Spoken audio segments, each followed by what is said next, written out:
दोस्तों, अगर आप जॉब करते हैं और अपनी जॉब की सैलरी से आप सेटिस्फाइड नहीं हैं और चाहते हैं कि कुछ काम रियल एस्टेट में किया जाए, लेकिन आपके दिमाग में एक डाउट है कि फुल टाइम के बिना हम रियल एस्टेट में काम कैसे कर सकते हैं, तो आज की ये वीडियो आपके लिए, क्योंकि ये वीडियो आपकी सोच बदल सकती है। नमस्कार दोस्तों, मैं रविंदर राणा अपने चैनल रियासत प्रॉपर्टीज़ में आपका स्वागत करता हूँ।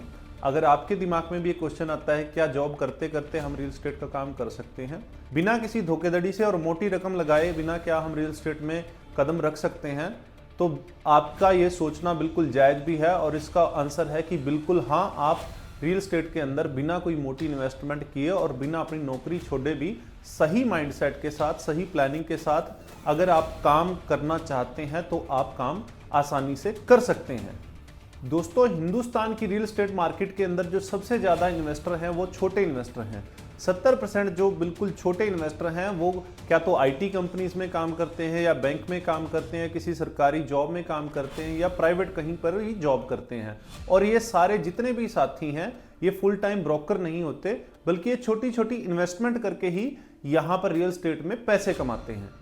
तो सबसे बड़ी बात तो यही है कि जब 70% लोग जॉब करते करते छोटी छोटी इन्वेस्टमेंट से रियल एस्टेट में पैसा बना रहे हैं, तो हम क्यों नहीं बना सकते। दूसरी सबसे बड़ी बात आती है कि नौकरी करने वाले साथी जब रियल एस्टेट में कदम रखते हैं तो किस किस जगह पर क्या क्या गलतियां करते हैं। सबसे बड़ी गलती वो ये करते हैं कि वो अपने किसी दोस्त की बातों में आकर रियल एस्टेट परचेज करना। दूसरी सबसे बड़ी बात कि साइट विजिट टाइमली ना करना। तीसरी सबसे बड़ी बात कि डॉक्यूमेंटेशन को प्रॉपर तरीके से चेक ना करना। और चौथी सबसे बड़ी बात है कि वो जल्द अमीर होना चाहते हैं, इस वजह से वो कभी भी किसी भी सस्ते ट्रैप के अंदर फंसने को तैयार रहते हैं। आप ध्यान रखिए कि रियल एस्टेट धैर्य का गेम है, ये जुआ नहीं है कि जिसमें आप एकदम से पैसा बना सको। सबसे पहली बात, अगर इन्वेस्टमेंट की आती है तो आप इन्वेस्टमेंट उस जगह करें जहां पर आपको मंथली किसी तरह की मेंटेनेंस का खर्चा ना उठाना पड़े, जहां पर आपको बार बार ना जाना पड़े, जहां बिना आपके जाए भी काम चल सके। इसके लिए सबसे बड़ा ऑप्शन है कि आप प्लॉट में इन्वेस्ट कीजिए, क्योंकि वहाँ ना बिल्डिंग होती है ना कोई और मेंटेनेंस होती है। एक बार आपने अगर प्लॉट परचेज कर लिया तो उसकी मेंटेनेंस का कोई झंझट नहीं होता। दूसरा सबसे बड़ा आप काम ये कर सकते हैं कि आप पार्ट टाइम चैनल पार्टनर बने। फुल टाइम ब्रोकरेज का काम आप ना करने की सोचें, वीकेंड पे ही आप साइट विजिट रखें और आप अपनी जो लीड्स होती हैं वो अपने पार्टनर को आगे रेफर करें और वो उनको आपके कस्टमर को पूरा एंटरटेन करते हैं। साथ में आपको 1 से 2% कमीशन आसानी से मिल जाती है। तीसरा एक ऑप्शन हो सकता है कि आप जिस भी प्रॉपर्टी में इन्वेस्ट करें उस प्रॉपर्टी में आपको मंथली इनकम आए।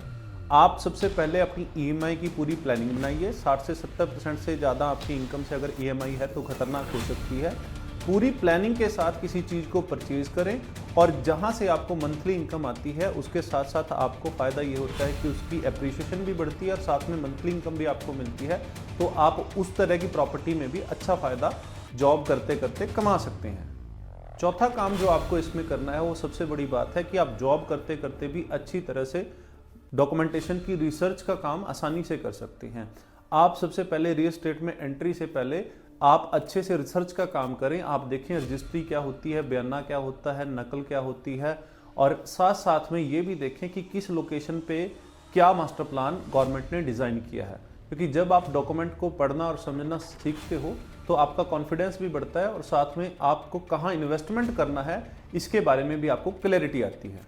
नेक्स्ट जो हम काम कर सकते हैं वो है कि हम जब भी इन्वेस्टमेंट करें तो जॉइंट इन्वेस्टमेंट करें, क्योंकि जब हम जॉब करते हैं हमारे पास मैक्सिमम टाइम पैसे की कमी होती है और जो अमाउंट हमने सेव भी की है उस अमाउंट से हम कुछ परचेज नहीं कर पाते। तो इस कंडीशन में सबसे बेस्ट चीज़ होती है कि आप अपने आसपास के 2-3 साथियों को कॉन्फिडेंस में लेके उनको तैयार करें और साथ में जो भी इन्वेस्टमेंट आपको करनी है आप जॉइंट इन्वेस्टमेंट करें, क्योंकि इसमें रिस्क कम होता है, कैपिटल भी आपका कम लगता है और प्रॉफिट शेयरिंग होती है। लेकिन एक बात का ध्यान रखें कि जब भी आप जॉइंट इन्वेस्टमेंट कर रहे हो तो सारी term and condition return document पे करके ही ये काम करें। नेक्स्ट बात, सबसे पहले ये याद रखें कि जो लोग भावनाओं में बहकर किसी चीज़ के बारे में सोचते हैं वो हमेशा फंसते हैं, और जो बंदे हमेशा फैक्ट्स पे बात करके और फैक्ट्स के बारे में, डॉक्यूमेंटेशन के बारे में रिसर्च करके, किसी मास्टर प्लान के बारे में रिसर्च करके कहीं इन्वेस्टमेंट करते हैं, हमेशा पैसा वो कमाते हैं। जॉब करने वाले साथियों के लिए इन्वेस्टमेंट के कुछ गोल्डन रूल। जब भी आप रियल एस्टेट के अंदर काम करें तो हमेशा क्लियर टाइटल वाली प्रॉपर्टी में ही काम करें, हमेशा रेरा अप्रूव्ड और लोकल अथॉरिटी अप्रूव्ड प्रॉपर्टी में ही इन्वेस्ट करें, हमेशा मास्टर प्लान को देख के इन्वेस्ट करें, कैश और वाइट के कैश फ्लो को समझ के ही इन्वेस्टमेंट की ओर जाएं। शॉर्ट टर्म के लिए नहीं, लॉन्ग टर्म के लिए जाएं। इमोशनल होकर नहीं, लॉजिकल प्लानिंग के साथ रियल एस्टेट में इन्वेस्ट करें। दोस्तों, अगर हम ध्यान से देखें तो सबसे बड़ी बात ये होती है कि नौकरी हमें हमेशा सेफ रखती है और रियल एस्टेट हमें अमीर बनाता है। अगर हम इन दोनों चीज़ों को इकट्ठा करना चाहते हैं तो हमें बड़ी समझदारी के साथ, प्लानिंग के साथ काम कर हम सुरक्षा के साथ साथ अपनी वेल्थ को भी क्रिएट कर सकते हैं। इन सभी बातों का कंक्लूजन ये निकलता है कि अगर आप नौकरी के साथ साथ रियल एस्टेट करना चाहते हैं तो सबसे बड़ी बात कि सबसे पहले आप सीखने की कोशिश करें। दूसरी बात, हमेशा स्टार्टिंग छोटे कदम से रखें।